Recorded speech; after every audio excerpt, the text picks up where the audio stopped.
This episode of Unbothered by Thai Rivera is dedicated to the memory of Courtney Wahlstrom. Everything bothers him. He's unbothered. He calls it unbothered, but that's what's cute because everything bothers him. He's bothered. I'm a botherina. What's up, everybody? Thai Rivera here, the absolute best LGBTQ comedian in the world. Welcome to yet another episode of Unbothered by Thai Rivera. That's right, it's Unbothered by Thai Rivera. Do me a favor, hit the like button, comment when I get on your nerves, and subscribe so you know the next time I'll be getting on your nerves. Bijou is currently enjoying a Whimzees Alligator. Whimzees Alligators, never to be sponsor of Unbothered by Thai Rivera, but we still shout them out and we still put our Amazon link down in the description. Like I always tell you, if you go ahead and get a bag of Whimzees from Amazon, my link is in the description and I will get a couple cents from that. I don't know what that does for me, but it's there.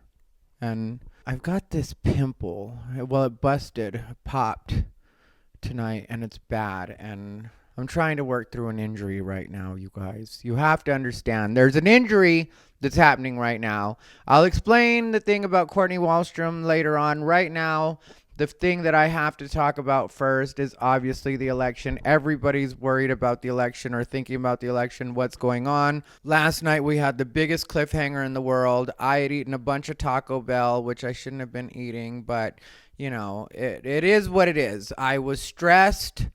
I was amped up. I was wondering what was going to happen. And then I ate a bunch of Taco Bell and it was all for naught because we didn't get a result at the end of the night, which some people are upset about, and I'm one of the people that was upset about it because I've never seen that before. Usually, they just go through the night, however long it goes, usually around 11 o'clock. They give us an announcement. I guess there's some problems because of COVID. Some of us think that it might have been a little bit shady. I do feel like it was a little bit shady. And one thing that was bothering me was everybody was calling it on their prediction. So I was watching 3 or 4 different sources. I was New York Times, Google, and then also I was watching on Newsmax, I think is what it's called. And Newsmax is obviously right-leaning. I had never heard of it. A friend of mine told me to check it out. But they were giving the most biased, which I wanted to like Newsmax because they're right-leaning and there's so few that are right-leaning. And I am not technically a Republican. I've already discussed this with you guys before. Technically, I'm not a Republican. I am a Trump supporter. But if you want to get honest news about Trump, then you have to listen to right-wing because they're usually the people that are going to give you the actual dish on Trump instead of just the whatever we get from CNN or the others. Fox News wasn't calling things the way that you would have wanted them to. I just want somebody to give me the accurate numbers. That's what I want. I get it that it's going to be your slant when it comes to the station because that's the way TV works. So I don't have a problem with that part of the game. What I have a problem with was people were getting my hopes up or keeping me in suspense because they either don't want to call it or they're calling it too soon. And either way, I just wanted to get the news. That's what I wanted. And that's really starting to bother me about everything to do with media right now. Nobody just gives you the news. Everybody gives you opinions, wishes, predictions. It's not what I want. I want the actual news. And I don't know why that's so hard to get when you're watching stations that claim to be news stations, channels that are supposed to be news channels. That's what I'm watching you for. I don't mind hearing your opinion in between, but how about giving me accurate stats so I know what's going on? Very frustrating, very annoying. Now we're in a position where we're still waiting. Arizona has turned blue. I don't know why people from Arizona were so excited about that. To me, it's the dumbest thing in the world that everybody was so excited about that. But people from Arizona, I guess maybe Arizona is changing, which is good in certain ways. But at the same time, that's the dumbest change in the world to make at this particular time. I've already discussed Joe Biden. They don't want to give us honest news about Joe Biden, which is very frustrating when he's supposed to be running for president. He might be our next president. We don't know yet. But instead of actually telling us what's going on with him, they try to protect him, which is not what the news is supposed to do. And I guess I'm finding out more and more about the way the news works. I was watching Joe Rogan's podcast yesterday. He had an end of the world podcast. That's what they were calling it. It was the election Tim Dillon was on, and I don't remember Josh Kuklinski, or I think that's what his name was. Fact check that on your own, because right now I'm not going to figure it out. I'm going to go with the name Josh Kuklinski.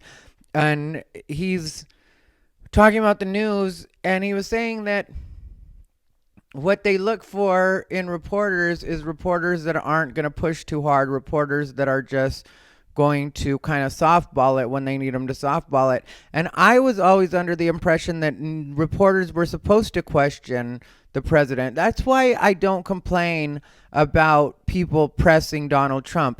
If you notice, I'll explain what I think was going on. I'll explain when I think they're being overly biased, but I don't mind them asking him questions. I prefer that they ask him questions. I've said that before too, that's one of the things I like about Donald Trump being president is everybody keeps an eye on him, and that's not something I have a problem with. When it comes to Joe Biden, they don't want to keep an eye on him, and that really bothers me. And I'm not going to lie to you and say that I'm scared, because very little scares me at this point. I feel like I've seen the worst of what it's going to be in my lifetime, because obviously as things move ahead, we get better when it comes to racism, homophobia, all that stuff. Like tonight I was at Chancla's for a little bit. I was supposed to record this earlier, but instead I had things to do, and so I went to Chancla's tonight for a minute because I had to return the wings that I was wearing for Halloween. If you didn't see me Halloween night, I was wearing black wings. My friend Janine, who's a bartender at Chancla's, let me borrow them. I was very appreciative because I didn't want to spend a lot of money this Halloween. I don't really want to spend a lot of money at all right now, just because of the fact that I'm not working that much and we're in a pandemic. And even if we weren't, I hate spending a bunch of money on Halloween because you only wear that stuff once a year and for one night. So when she told me a while back that she had these black wings, I was like, yes, let's do something with that. And it was going to go with the costume that the guy that I wasn't dating was going to wear. And so I wanted to borrow those wings. And when that fell through, I was like, well, I guess I'll just wear the wings on my own. And it was a great night, very chill, exactly what I needed. I was a little bit down because obviously that's the day my sister died. So that was weighing on me a little bit. I did rooms. That was fun, but it didn't really kill that feeling. The next day I went out drinking with friends, and that was cool, but then Monday I ended up paying for it. But I drink maybe once a year at the most, so I'm not going to pretend like it was the worst thing in the world. It just was what it was. Not the most ideal situation as far as the way I was feeling. I told myself on Monday I'd feel better. I didn't really feel better on Monday. I guess Tuesday started to feel a little better.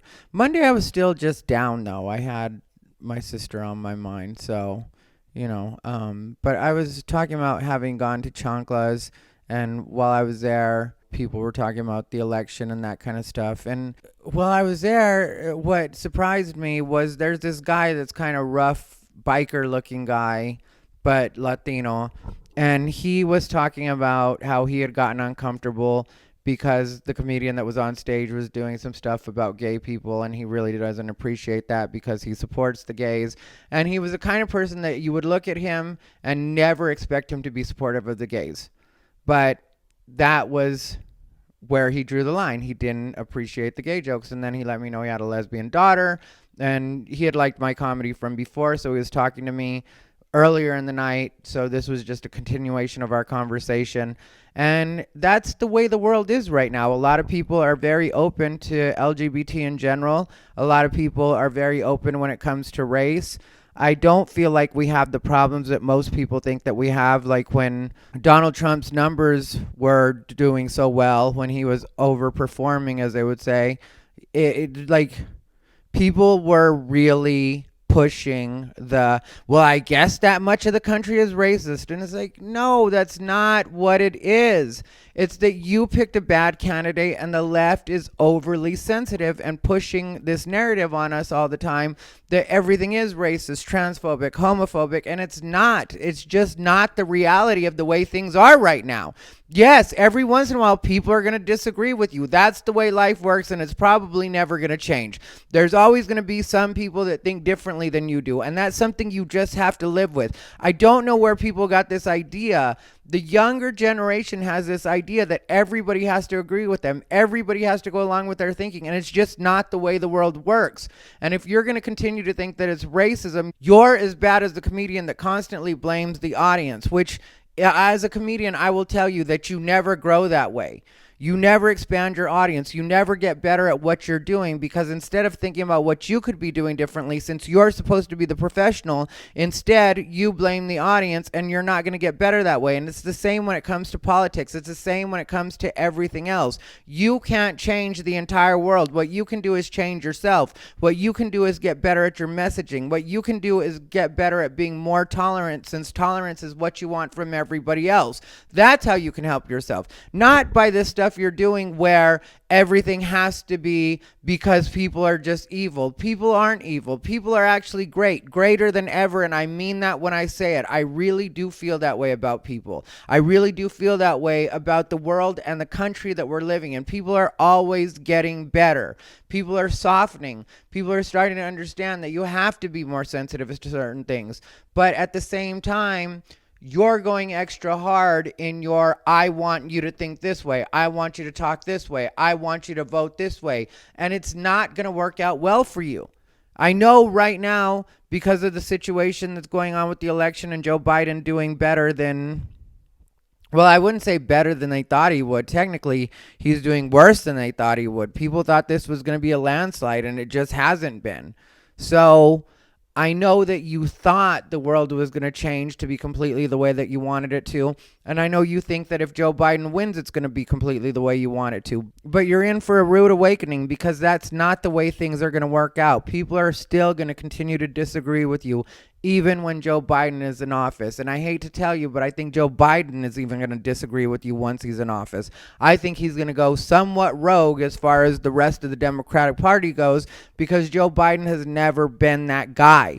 If you look at Joe Biden, he's pretty much the blue version of Donald Trump. That's what it is. So if you were looking for something extremely different, I don't think you're going to get it in Joe Biden. I think you're going to get more of the same with the smiley old man face that for some reason you find endearing. I don't know why. I personally don't find him endearing at all. I see him as the type of old white man that I was always fighting against when I was younger. The establishment is what he is as far as I go. But you guys want him, and it looks like he's on his way in, and I'm not trying to jinx anything. I'm really still hoping for Donald Trump. I want Donald Trump for 4 more years. I think he's better for the country. But if you get your way, I'm not going to turn into what I've always hated, which is the people that are like, that's not my president. Well, you're a child. Why don't you learn to grow up? I'm just making sure. No. Making sure that he's supposed to do what he's supposed to do is one thing, and that's something I would support 100%. But the crying that's happened for the last 4 years just because somebody you didn't like got elected, somebody that uses words or says things that you don't like got elected, to me is the most childish and annoying thing in the world, and I don't stand behind you. I'm not on your side. So I don't want to turn into you. That's what I don't want to do. I don't want to be that guy. I want to continue to be happy in life, because overall things are good for me. And I know people love to throw in the, well, what about the kids in cages, and what about this, and what about it? There's always going to be evil in the world. There's always going to be at least a little bit of something that maybe even I don't agree with. But it is what it is, and I'm not going to occupy myself with that. I'm going to worry about my life the same way other people are worried about their lives. Everybody's not thinking about me all the time. It's just not the way it works. And I don't know where people got that idea either, that I'm just supposed to constantly be worried about other people and not enjoy the life that I have. You look miserable. All of you look miserable all the time. Why would I want that for myself? Why would I want to align myself with that? It's just not what I'm going to do. And so if Biden ends up being the president, yeah, I will keep an eye on him. But I don't really know how much he's going to be able to do to affect my life personally. So I'm not going to turn it into 24 hours talking about how terrible Biden is and the not my president type of thing. I've got to work with whatever system's in place so that my life goes as smoothly as possible. That's what I need to do. I need to make sure that I'm working on the things I need to work on. I need to make sure that I'm continuing to go to the gym and taking care of myself, which I haven't been the best about diet. And we're going to talk about that too, because diet has not been the best for me. I have had so many days where I've fallen off the wagon. My body still looks great though. Let's be honest about that. But I still need to be doing better just because that's what I like to do. My body is my project. Some people knit.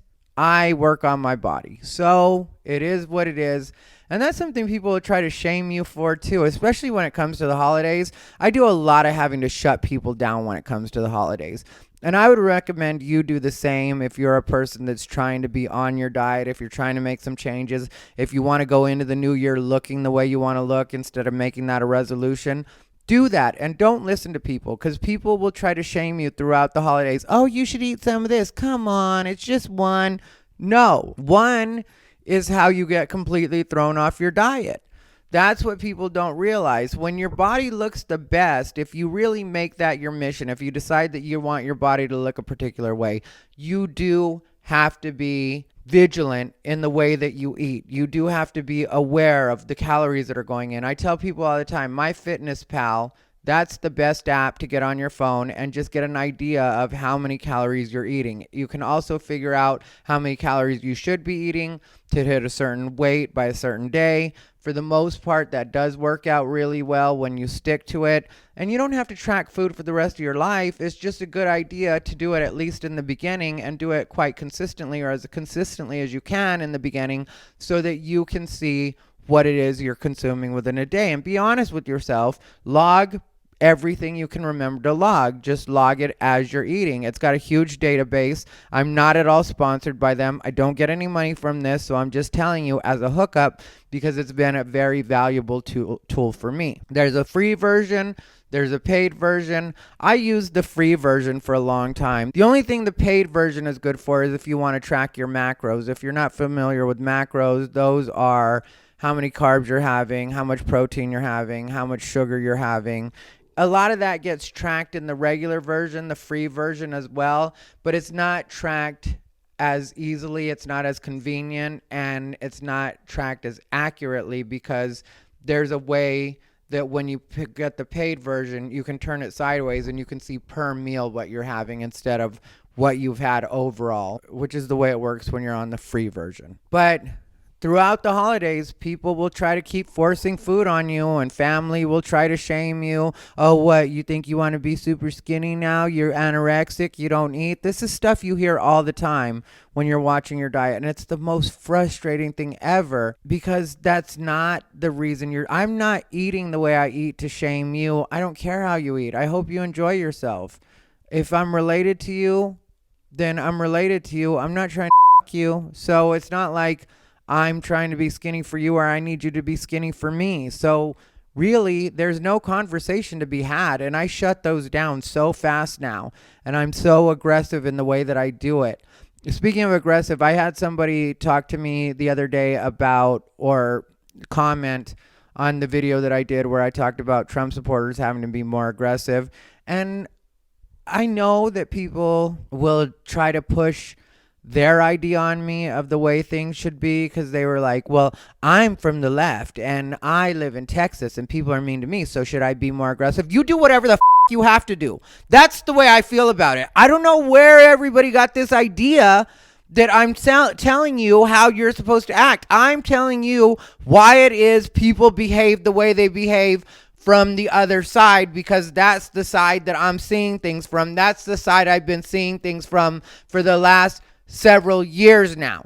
So that's what I'm talking about. I'm not saying that you conduct yourself however you need to conduct yourself. That's what I do. I'm not hitting you up asking you how you think I should handle certain situations. I don't care what you think of how I handle certain situations. I handle situations the way I handle them. And I'll tell you guys when I do things that are opposite of what I've said I was going to do, or opposite of the way that I've said I do them. Like right now, I'll tell you guys that I'm performing in Phoenix this weekend, Friday and Saturday, the 6th and the 7th, I believe that is. And I'm performing at a place called Stir Crazy, which is in Glendale, Arizona. Basically Phoenix, but it's just a different city. Like if you're at all familiar with LA, think Van Nuys, or if you're San Francisco, think Oakland. It's like that. It's outskirts type stuff. So that's where I'm going to be performing. And there was a comedian that wanted to be on the show, was actually booked to host the shows. And I know this comedian, and technically I used to be supportive of this comedian. But one time this comedian did something that I consider to be shady, and then I was talking to another friend, and they told me that this comedian did something else that was shady. And even though I said I'll usually work with anybody and I won't try to get people pulled off shows, I did go ahead and ask that we switch that person out, because I'm just too old now to be around people that I don't like and I don't respect. And maybe one day this comedian will figure it out and learn how to behave like an adult. But it's very easy for me in the way that things should work out with comedians. For me, the way things should work with comedians is, okay, the first shady thing he did, I'll just tell you guys since we're already in the story, and who really cares. But what he did with me was he came out to one of my shows that he wasn't booked on. And he came out under the idea that he was just going to say hi. And since I hadn't seen him in a while and he was cool, we were cool, I was like, cool, good to see you. And so we say hi, whatever. Then, while I'm outside smoking a cigarette, apparently he asked the owner of the club if he could do a guest set, which is the most tacky thing in the world for me, because I didn't want that show to be any longer. I was just doing that show as a turnaround trip. So I show up, do the show, come back to Vegas. So I was with Garrett Hall at the time. We go out to do the show, and the plan is to literally just do the show, get back in the car after the show, and drive right back to Vegas. So my night is already going to be long enough. I don't want you doing a set during that show. I don't need you for that. And if you come to say hi, then you say hi and you chill out and watch the show, or you can just leave. Whatever you do, that's what you do. And anybody that knows me, because I know a lot of other headliners, knows that I will show up at shows to say hi to people. And if they ask me if I want to do a guest set, 9 times out of 10, them asking me, I will say no to that, because I just wanted to say hi. And I feel like if I do a guest set or I do a set, then now I'm imposing. So I live by the same thing I want other people to live by. I am a golden rule guy. I treat others as I would like to be treated. So nobody can say, oh, you're always showing up asking for guest sets. No, I do not show up asking for guest sets at all. I show up to say hi every once in a while because I want to see people do what it is they do. Maybe I haven't seen their material in a while. Maybe I haven't seen them for a couple of years, in which case I'm probably going to get a completely different set out of them. Well, maybe not with the way some of these people don't write, but you would hope you get to see a different set from them. Then I get out of there. If they want to hang out and go grab something to eat at a diner or Denny's or something like that, I'm down for that, but I am not that guy. So that got on my nerves, because it's like, then you didn't just come to say hi. You came to see if you could get a guest set. And when I didn't offer you one, because why would I? This guy's an open micer. It's not even like, and I don't say that in a bad way. Open micer is a cool place to be. You're new. You're figuring things out. But it's not like the audience was excited to see you. It's not like you were doing new material. You were running the same set that you're going to be running for the next couple of years, because you're an open micer and you're figuring out your set, and I respect that part of it, but I just don't need to see it again. I'm cool with not seeing your dumb open mic set. So that got on my nerves. Then I heard that there was some green room talk. And when I say green room talk, that would be the equivalent to Donald Trump's locker room talk, except for it's between comedians. So every once in a while, if you're having green room talk, you will say something that maybe is a little bit disparaging towards another comic, or maybe you say something about a booker not paying enough, or maybe you say something about a particular venue, whatever it is, it's green room talk. And to me, green room talk is very sacred. To me, green room talk is not something that you repeat because you can start a lot of trouble with green room talk. That's like being on the road. When you're on the road, driving miles and miles with another comedian or flying for hours with another comedian, a lot of times you'll share a lot of secrets. You'll say a lot of things that maybe you wouldn't normally say in conversation. But because you're bored and there's nothing else to do, nothing else to talk about, you'll share more than you should probably share. I am great with that because I don't say anything that anybody tells me, not only because I don't say things, but also because I have a terrible memory, so I don't even remember. But if you are a person that has that kind of memory, I feel like when it comes to green room talk, you should keep it to yourself because you don't want to start trouble between other comedians. That's just the way I feel about it. So this person, this open micer, hears some green room talk and goes back and tells the other comedian what this guy says, and this guy ends up dealing with some social consequences for it on the week that he's working with people, because he was working with one of the people that the green room talk had been about, and the open micer had gone and told this person, this is what they were saying about you. And to me, I feel like if you're that kind of person and you're trying to start those kind of problems, then you're not behaving like an adult, and I don't want you around me because I don't watch what I say. And the thing with me is I don't usually talk behind people's backs. Every once in a while I do, but that's because the person just isn't around and I felt like talking about them at that moment. It's what it is. But the other thing with me is if I get confronted about, did you say this? I did say it, and I'll tell you why I said it, and I don't care what your feelings are on it. The only reason I didn't tell you that night was because I either wanted to spare your feelings or you weren't around to tell. So all you're going to do is get somebody else's feelings hurt if you spill my green room talk. But I don't want to have to deal with it. I don't want to have to deal with the idea of that. I don't want to have to deal with the fact that maybe my feature says something that you don't agree with, or a guest that shows up and says something you don't agree with, and then you go and make problems, and then people are like, oh yeah, that one weekend that I was working with Thai Rivera, the host repeated this particular thing I said, and now these people don't like me, or there's a consequence. That's not what I'm trying to deal with. That's not what I want around me. It's just not the energy and the karma that I want in my vicinity. So I politely asked if we could possibly switch them out with somebody else. And they did that, and I'm excited about the person they switched them out with. So if anybody wants to know something about me, there it is. Like I tell you, I don't want to be on the road anymore. So if I'm going to be on the road, if I'm going to be doing clubs, then if you pair me up with somebody I've never met before, I'm fine with that. But if you put me with somebody that I don't respect or don't want to be around, I just don't want to be around them. And I realize that certain clubs, I don't think this club will care about it, but I realize that certain clubs will be like, well, then we probably shouldn't book you from this point on. That's fine. Then don't book me from that point on, because it's not about being difficult. It's about wanting as little kickback as possible, you know, and I don't like comedians starting trouble between other comedians. I'm not known for that. People will say certain things about me.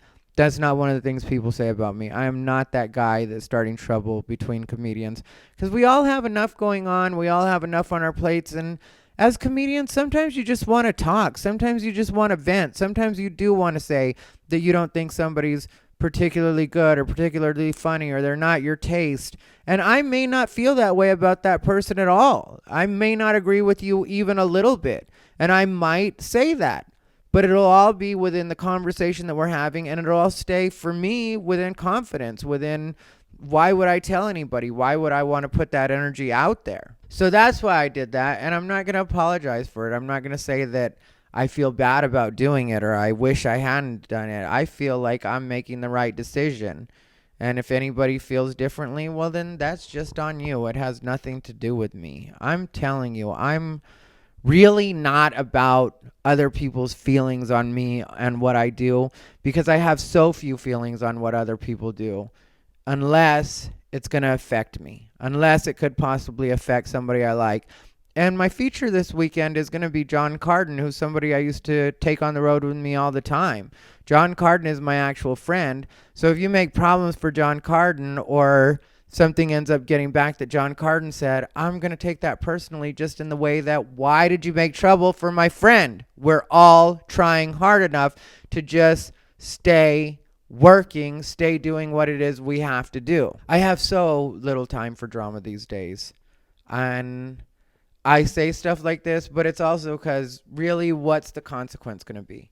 Like, this comedian, the open micer, is going to hear that I said this and ask me about it. Well, then ask me about it, because I'll just tell you personally that that's what I didn't like about you, and that's what I think you need to fix, and we'll be done with that conversation as far as I go. I mentioned at the beginning of the podcast that this was dedicated to the memory of Courtney Wahlstrom. Courtney Wahlstrom is a comedian that I met when she first started. And that had to be going on 3 years ago now, possibly 2.5. It was before I met my ex-fiance, Christopher. It was shortly before, like maybe 2 or 3 months before I met him. And I just remember thinking she was this very sweet girl. And I don't know what anybody else's experience with her was, but for me, she was a very sweet girl. And we were doing some biker bar out in like Goodyear or Avondale or some El Mirage, some part of the Phoenix metro area that's borderline the sticks. And I just remember her being really sweet, and me and some of the other comedians were going to Waffle House, and we asked her if she wanted to go to Waffle House with us, and she went, and I just liked her energy. And then we stayed friends the entire time that I was in Phoenix. And when I was with Christopher, she would talk to us. And I remember sometimes after sets, we would sit outside talking for a while. And she was just such a nice person, such a good energy. And she, by her suicide note, didn't feel the same. She had been diagnosed with borderline personality disorder, which I know a little bit about that, and that it makes people so they're argumentative, difficult to deal with. I've had people accuse me of being borderline personality, but that was one particular ex that he had his own problems. He didn't really need to be diagnosing anybody else. That's all I'm going to say about that.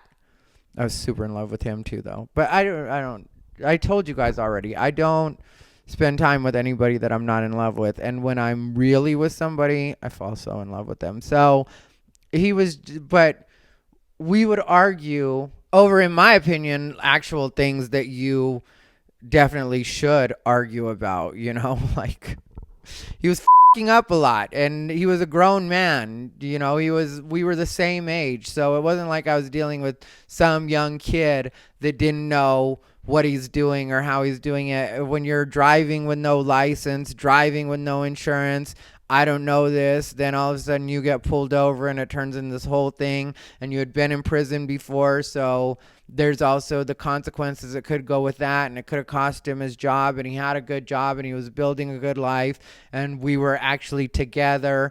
So these things would affect my life in the long run if we actually stayed together. He had asked me to marry him. I had said yes. So yeah, we were technically engaged, but I don't consider him to be like engaged like when I was with Christopher. That to me was the first real engagement I've had in my life, even though I've been engaged probably 4 times now. I think it's 4 times. 3 times. Yeah, I'm sure. No, 4 times. And I'm sure it's 4 times. I just put them together in my head. I'm not going to say the names out loud for you guys. No, it's 3 times. Yeah, because I forgot I added that name at the beginning. So there's the first guy that I was with who had asked me to marry him. That was my first boyfriend ever. it doesn't really count, like I said. The second one was after our second or third date, which is the one I'm talking about now, and he asked me to marry him, and I said yes. And then there was Christopher, who I asked to marry me and bought him a ring and everything. So to me, Christopher is the only one that I've really been engaged to. And then there was the one that I was just with that I called my wife, and he was, if you were to see him, you would be like, that was your wife? Because he's definitely not feminine like that. But those were the roles we played in the relationship. I was a husband. He was a wife. And we never officially got engaged because gay marriage wasn't an option at that point. But we both treated that relationship like that's what it was, and we went through it together. And with him, I had an actual history, actual relationship. I was fuck up at the time, and I can fully admit and own that. But we were really together in the most serious way when it comes to that. That would be the most serious relationship that I ever had. But the other one was messing up, and so he started getting mad at me because I ended up calling him on it and was just like, yeah, we got to do better than this if we're actually going to be together. You can't be going through these problems. But I showed up to his court with him. I told him what to say so that he would possibly get the most lenient consequences to what he had done.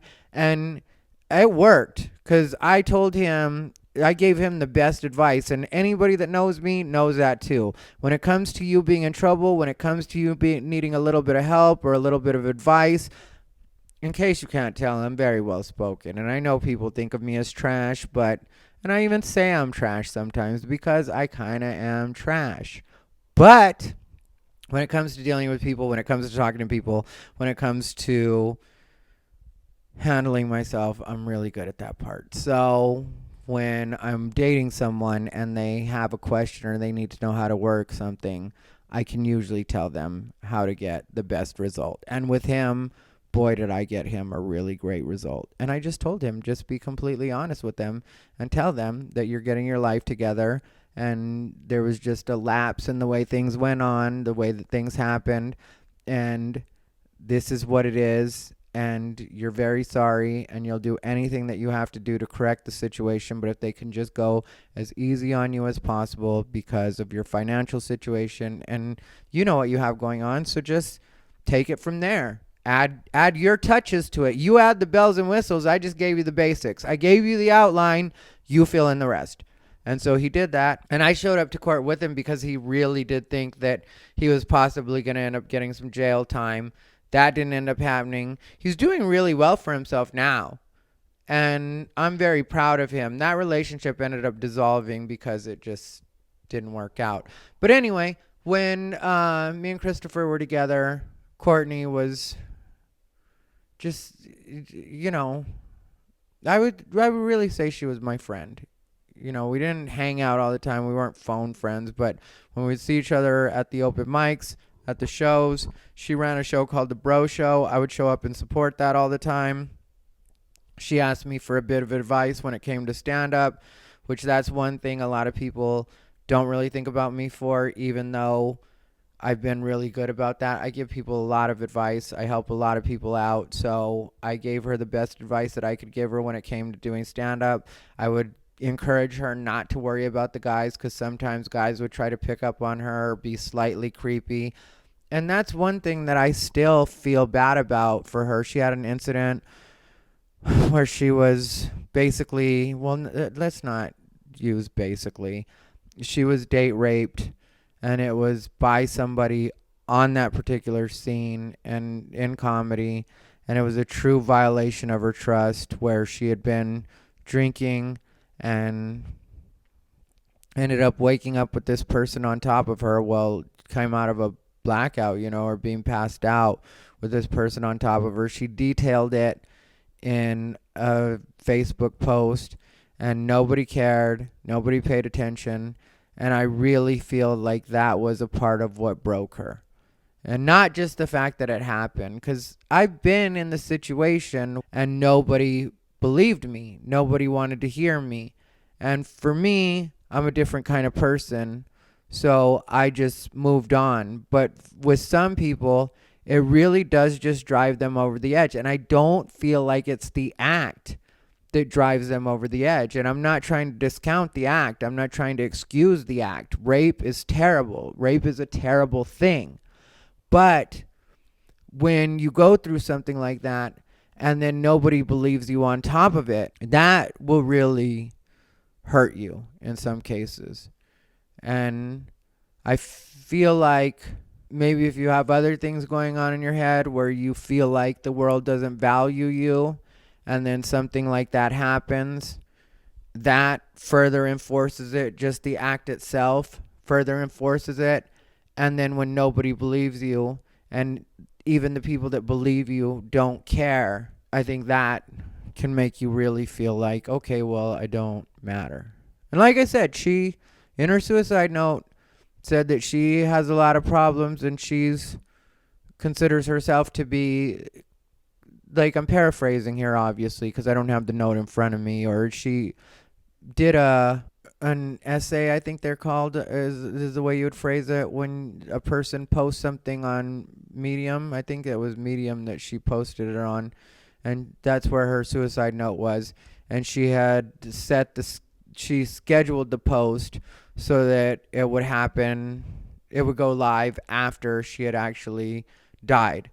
And that's something that she said in the post itself. She said, if you're reading this, it means that I was successful and I thought this through. I slept on it. She had made other attempts, so maybe I'm wrong in assuming that that's what drove her over the edge.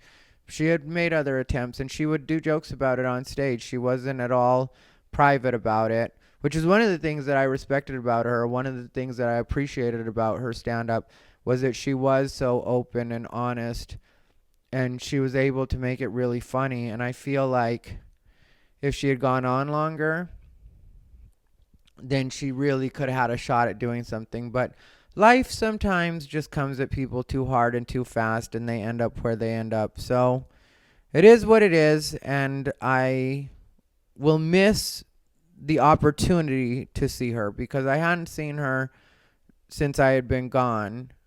So it's been at least a year. But when people are in that situation, I don't question their decision, and I don't get mad at them. The only thing I do is I hope that they find the peace that they're looking for. I hope that heaven or whatever it is they believe in, or wherever it is they go afterwards, turns into what it is that they needed, or where it is that they wanted to be. So that's where I'm at on that. It's almost time for me to wrap this up, but I'll shift gears and get back to politics because I wanted to talk about this. A lot of people today are blaming the Latinos because Trump got, I think, 36% of Latino males and 28% of Latino females, or Latinas, depending on how you put it, the Latinx community, which I'm not giving into at all. I just say it to be funny. But I saw Black Twitter was especially mad with Latinos for voting for Trump. And Trump didn't do bad with black voters either. He did a lot better than anybody was expecting with minorities in general, which should tell people that it's not racism that's making people vote for Trump or against you, depending on how you would look at it and depending on what a particular person's motivation is. With me, I can tell you 100% it's not racism. It's just the Democratic Party doesn't really seem to care about Latino issues very much. Joe Biden has said that if you don't like it, then vote for Trump when it comes to immigration and certain things like that. And it does bother me that the only time that Latinos get brought up is when they're talking about immigration. And that doesn't offer anything to a person like me. That doesn't offer anything to my family in particular. We're not illegal. We're not undocumented. So I don't even have family members at this point that are undocumented. When I was younger, I had aunts, boyfriends, that kind of thing, longtime boyfriends in some cases that had problems with citizenship. But, there's somebody that I'm very close to. I've talked about them and their situation, but their situation seems to be getting worked out, and I think they're kind of in the clear.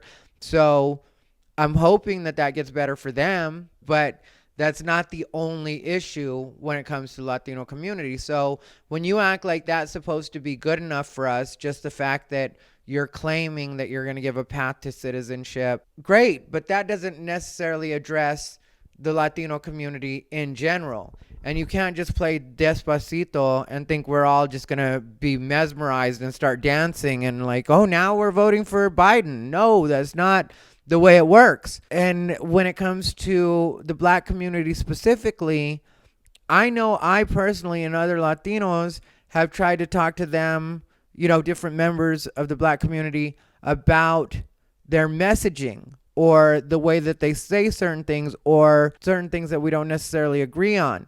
And rather than be at all open to that, instead I get told to shut up. I get told I'm racist. I get told I don't understand. And it's like, you're right. I don't understand being black specifically. You're right. I don't understand your personal plight, but you don't understand mine either. And I'm open to listening to you. I'm open to having the conversation. That's why I start the conversation. So hopefully we can figure out something together, because when it comes to everybody, this is not directed at any particular community, because there's white people that are open to hearing me too, and there's black people that are open to hearing me. But the majority of certain groups are not open to listening. They're only open to telling you that if you don't agree with them, that you're either racist and I've addressed this before too, but the LGBT community does it a lot. And it's weird that there tends to be a lot of fighting between LGBT and black. And I say it's weird, but it's really not that weird. It actually makes perfect sense, because they both use the same tactics when it comes to the communities in general. This is not talking about individuals. This is talking about the people that speak for the black community, the people that speak for the LGBT community. They both have the same attitude that you're either with us or you're against us. You either go with everything we say, or that means that you're against everything we say. And for a lot of us, there's a lot of gray area. For a lot of us, there's a lot of room for conversation. There's a lot of room for compromise. There's a lot of room for negotiation. But a lot of these people that are speaking for these groups refuse to hear any of that. One night I was talking to somebody, it was when I mentioned the thing about Jessica Kirson and her situation, where she had said or done an impression of what you would assume is a black person, and everybody was upset about it. She didn't say anything racist. She didn't say anything stereotypical. It wasn't, like, to me, offensive. It was just an impression of probably somebody that she saw at some point in her life in New York, because she lives in New York. That's what it seemed like to me. And there were some black women that were up in arms over it and talking about how offensive it was and that it was racist. And I just didn't agree. I thought it fell under comedy, and I didn't see anything wrong with it. And I expressed that, and I got called so many names and told that I was racist again and all the rest of the stuff. And I just was like, fine, then I'm racist. I don't care. I'm so over that being what people throw at you if you don't just take their narrative.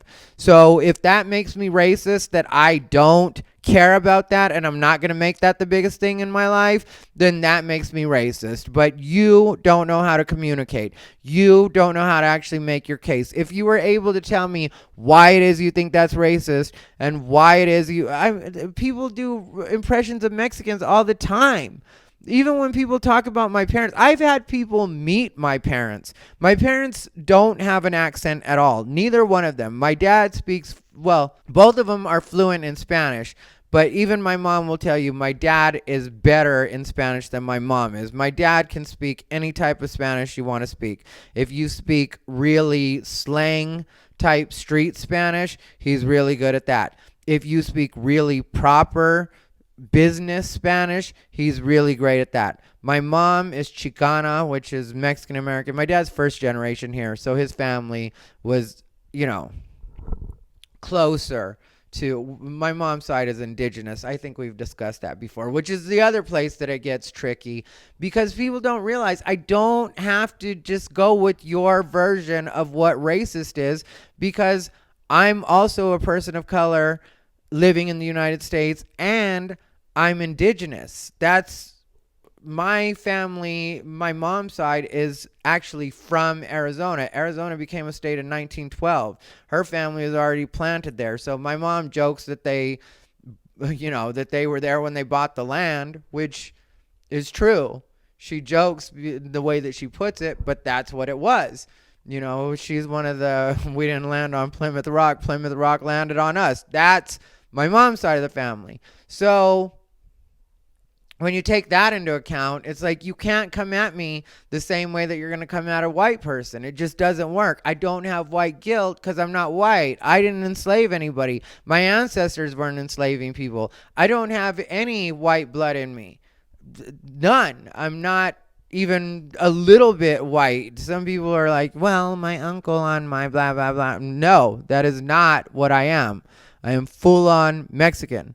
So I'm allowed to say that this is the way I think if we're working as people of color, if you're working independent and you're not going to get mad at me at the way that I vote, or you're not going to call me names or tell me I'm racist, then you 100% do what you do.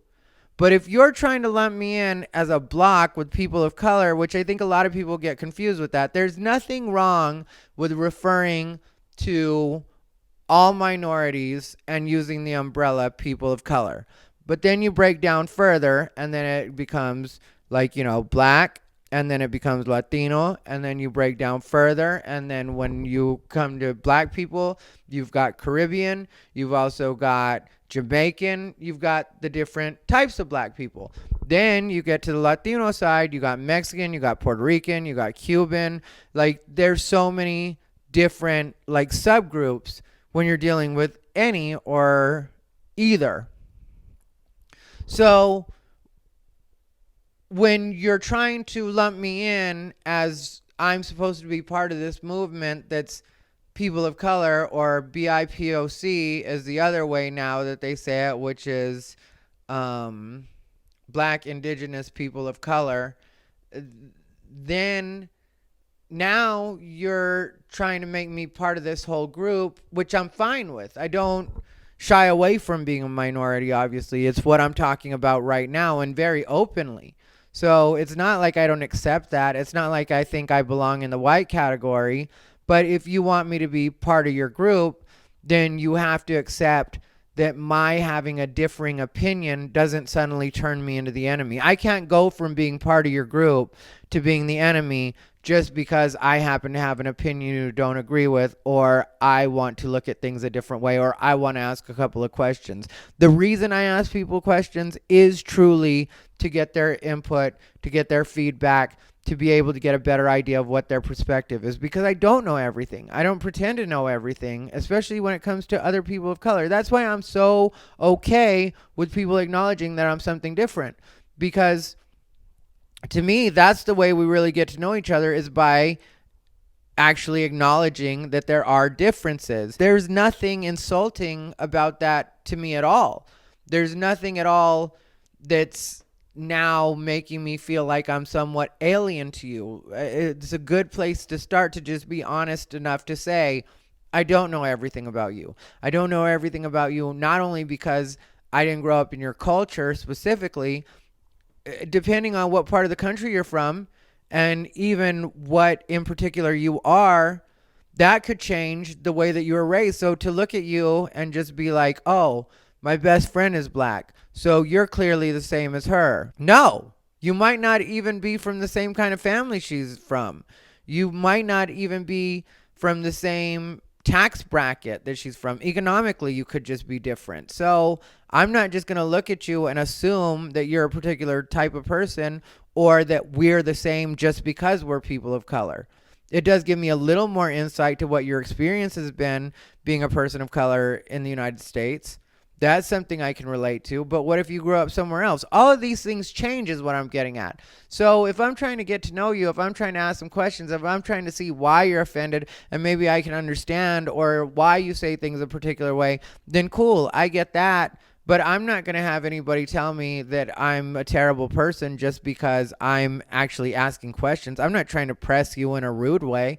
I'm just trying to get some answers so that maybe we can come to a consensus, and then I can be part of the block you're talking about. Then I can see things the way that you want me to see them so that I can do what it is you say we need to do. I'm very good at taking instruction when it comes to that kind of thing. That's why I'm good at my position when it comes to me being a person of color that's a Trump supporter, is because I'm good at accepting that there are certain ways that I have to address people or certain ways that I have to be open to being that person, because people ask me questions all the time.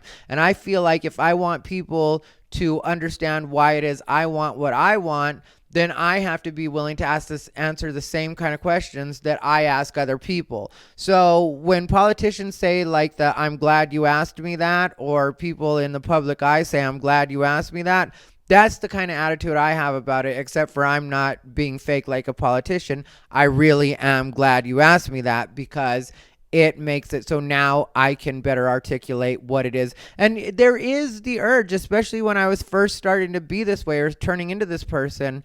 And I don't mean it like I turned into a different person, but I grow and I evolve. So when I was first really adopting this, there was a tendency to get mad, but the only reason you get mad is because you don't have answers. So if you have answers, you don't get defensive because you're like, yes, I am glad you asked me that.